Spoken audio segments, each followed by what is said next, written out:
Vamos a contar la historia de un crimen, de un encubrimiento y del camino tan, pero tan extraño y escalofriante que a veces toma la justicia. Es una de esas historias que nos deja pensando, ¿qué pasa cuando decir la verdad se vuelve mucho más peligroso que cometer un asesinato? Imagínense la escena del crimen. En julio de 1976. Estaba llena de mensajes. Sí, pero este que dejaron sobre el cuerpo de Salvador Barbeito es quizás el más perturbador de todos. Una viñeta de Mafalda, que es un ícono de la inocencia de la crítica social, usada para burlarse de una vida que acababan de arrancar. Este detalle, tan macabro, ya nos da una pista clarísima. Esto no fue un crimen común, para nada. Fue un mensaje brutal de violencia política. Bueno, para entender cómo se llegó a este punto, tenemos que retroceder a esa noche, una noche fría en Buenos Aires, en el barrio de Belgrano R, y reconstruir paso a paso qué fue lo que pasó. La secuencia de eventos de esa noche es, de verdad, para helar la sangre. A la 1 de la mañana aparecen unos autos sospechosos. Solo 10 minutos después un testigo llama a la policía. Media hora más tarde llega un oficial, habla con la gente de los autos y se va. Simplemente se retira. Poco después, los asesinos entran a la iglesia. A ver, esta cronología no habla de un simple error policial, sugiere otra cosa, una posible complicidad, lo que se conoce como una zona liberada para que el crimen ocurriera sin que nadie molestara. Y este fue el costo humano de esa noche. 5 religiosos de la congregación palotina. Es importante ponerles nombre y rostro. Los padres Alfredo Leaden, Alfredo Kelly y Pedro Dufau. Y los seminaristas Salvador Barbeito y Emilio Barletti. Eran nombres dedicados a su comunidad. Y fueron acribillados. Hay que recordarlos, porque esta historia es sobre ellos y la justicia que nunca les llegó. Y esto nos lleva a la pregunta del millón. ¿Por qué ellos? ¿Qué hizo que estos religiosos se convirtieran en un blanco para la dictadura militar? La respuesta, bueno, está en su compromiso y sobre todo en sus palabras. Los religiosos de San Patricio se identificaban con algo llamado la teología de la liberación. Para ellos, la fe no era solo algo espiritual, ¿no? Era un llamado a la acción, a luchar por la justicia social, por los derechos humanos. Claro, en el contexto de una dictadura que aplastaba cualquier tipo de disidencia, esta postura era vista como una amenaza directa al poder. El padre Alfredo Kelly, en particular, no se quedaba callado. Poco antes de la masacre, dio un sermón que, bueno, pasó a la historia. Desde el púlpito denunció a feligreses que estaban comprando bienes robados a los desaparecidos, y les dijo que ya no podía llamarlos ovejas de su rebaño, sino cucarachas. Fue un acto de una valentía inmensa que, sin duda alguna, selló su destino. Y por si quedaba alguna duda del motivo, los asesinos no la dejaron. Escribieron este mensaje en una alfombra, ahí, junto a los cuerpos. Los acusaban de ser zurdos, de ser indoctrinadores. Fue una ejecución ideológica clarísima, una advertencia brutal para cualquier sector de la iglesia que se animara a desafiar al régimen.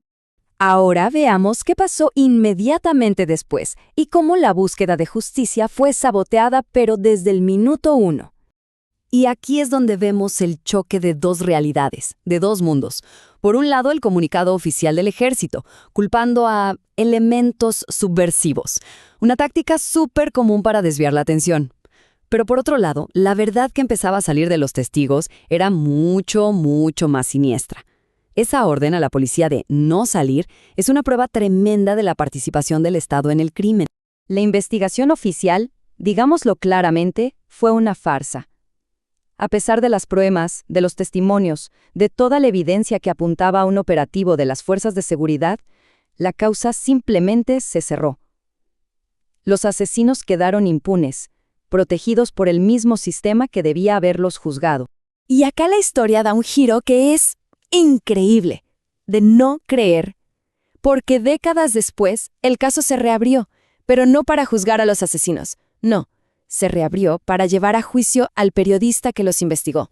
Este hombre es Eduardo Kimmel. En 1989 publicó un libro que fue la investigación más completa que se había hecho sobre la masacre hasta ese momento. Su trabajo era eso, rescatar la historia del olvido y sacar a la luz la verdad que la justicia había decidido enterrar.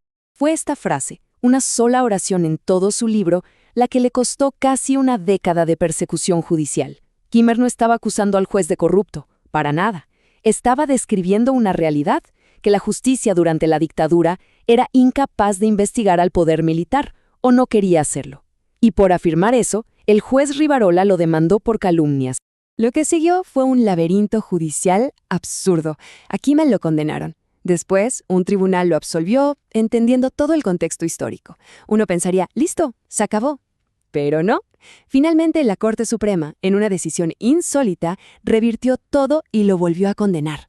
El sistema judicial, que no pudo encontrar a los asesinos, usó todo su poder para castigar al periodista que señaló sus fallas. No hace falta decir mucho más, ¿no? Este gráfico lo resume absolutamente todo. 0 condenas para los responsables de 5 asesinatos. 1 condena para el hombre que escribió la verdad sobre esos asesinatos. La ironía es pero tan profunda que duele. Esto nos lleva a una pregunta fundamental. ¿Cuál es el legado de un crimen donde los asesinos quedan libres y el que dice la verdad es castigado? Bueno, la respuesta está en la memoria colectiva. A falta de justicia en los tribunales, llegó el arte. El músico León Gieco explicó por qué incluyó a los palotinos en su famosa canción La Memoria. Dijo, puse los hechos que me parecieron más fuertes, los que terminaron de poner en claro que hacían una masacre. Su música convirtió esta historia en un símbolo para toda una generación, e hizo lo que los tribunales no quisieron hacer, mantener viva la memoria. Años después, la justicia llegó, pero tuvo que venir de afuera. La Corte Interamericana de Derechos Humanos dijo que el Estado argentino había violado la libertad de expresión de Eduardo Kimmel. Fue un reconocimiento internacional de la injusticia, un fallo que además sentó un precedente importantísimo para toda la región. Y esta es la pregunta que nos deja esta historia.